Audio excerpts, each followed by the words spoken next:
local news leader.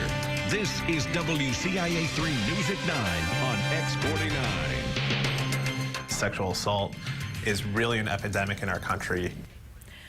And it's happening on the U of I's campus. Now one student has been arrested for it. Good evening, I'm Jessica Coons. A doctoral student is facing felony charges connected to 2 sex crimes. Police arrested 25-year-old Prakhar Ojha this morning. He is charged with sexual assault and sexual abuse. Police say the crimes happened on August 25th and September 16th. WCIA 3's Ty Bateman is in our newsroom tonight. And Ty, it really didn't take police long to investigate this. Jessica, U of I police got the report Monday. They investigated the case for a couple of days, then arrested Ojha today. We're told this is his first year at the university after attending school in India.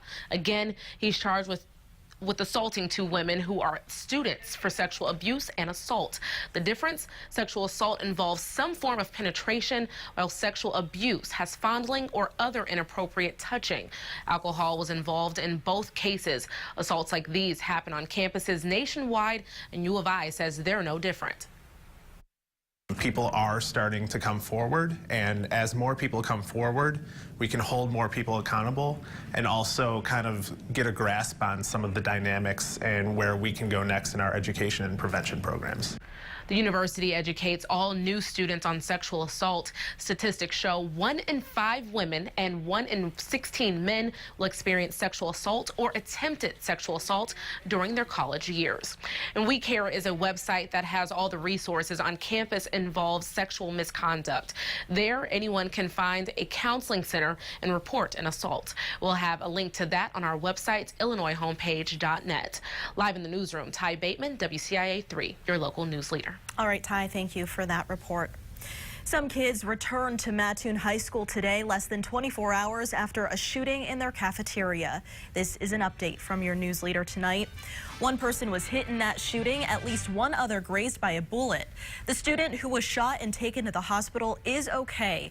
The teenager who was arrested is charged with aggravated battery with a firearm. Today, a judge granted a mental evaluation for him, and he will be back in court next month. Now, schools across central Illinois stood in solidarity with Mattoon today. Taylorville schools posted this next video to their Facebook page performing Mattoon's fight song.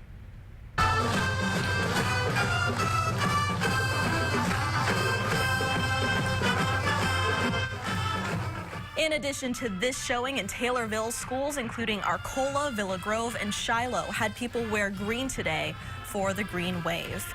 Now, police say yesterday could have been much different. The hero of the day was the teacher who tackled the student shooter before things got worse. Knowing Angie, wasn't surprised. Not at all. Down with Angela McQueen's mother to talk about the shooting. She says she heard about it when people started calling at home, including media. Here's what she has to say about her daughter's actions. And, you know, she did what she knew she needed to do. And I don't think she even gave it a thought.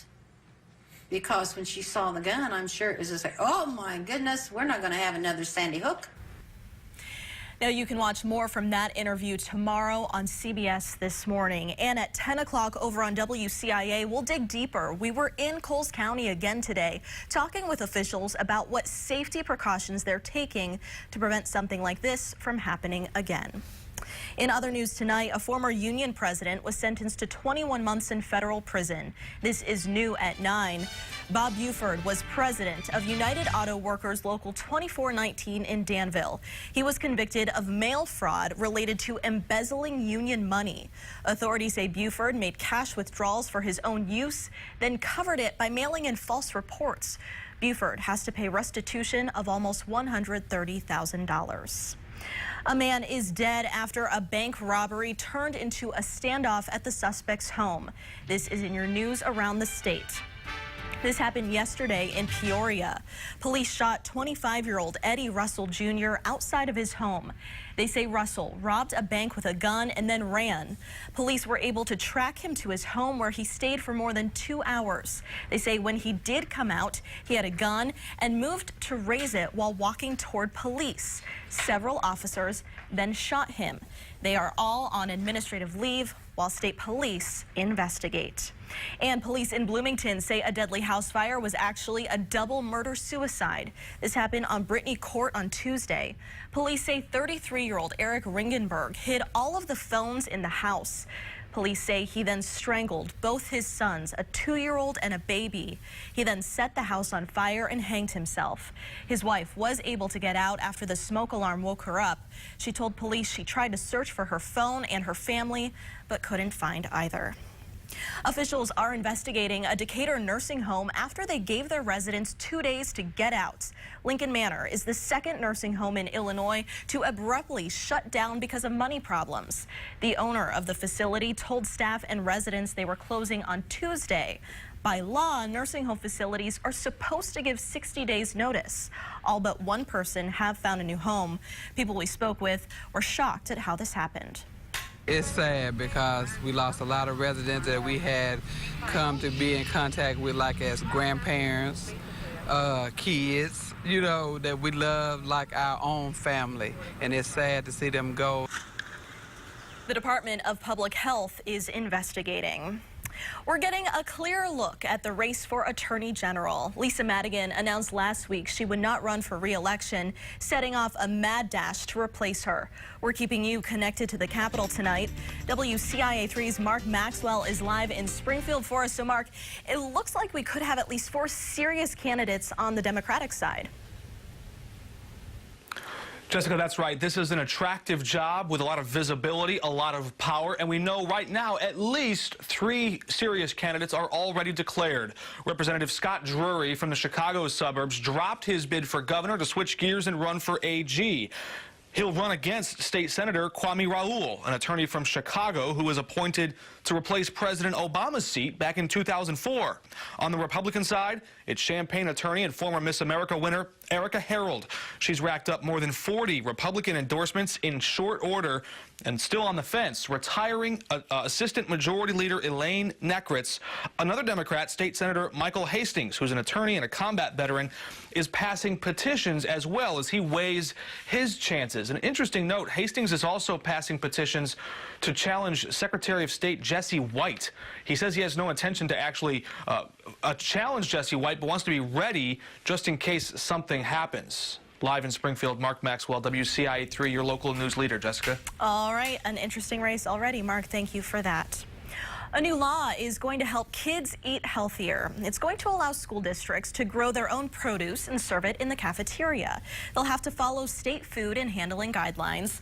Leaders hope it encourages kids to eat healthier at home. Districts can grow their produce at community gardens or on school grounds.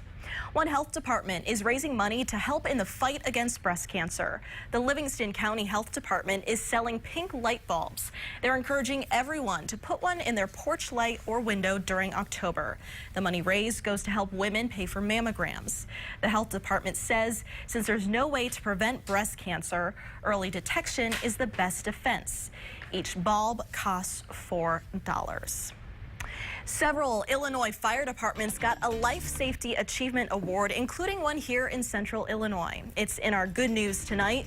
The award went to Effingham. It recognized fire departments that have 0 fire deaths in houses or a 10% reduction in fire deaths from the year before.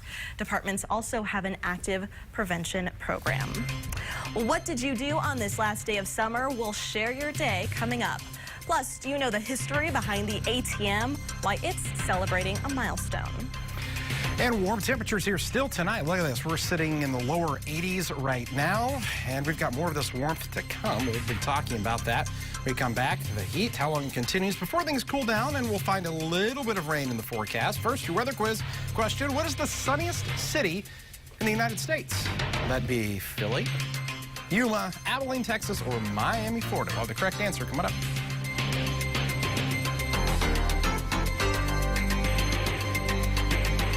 Live from WCIX 49, this is your local news leader with Jessica Coons, meteorologist Kevin Leidy, and Central Illinois' most accurate forecast. You're watching WCIA 3 News at 9 on X49.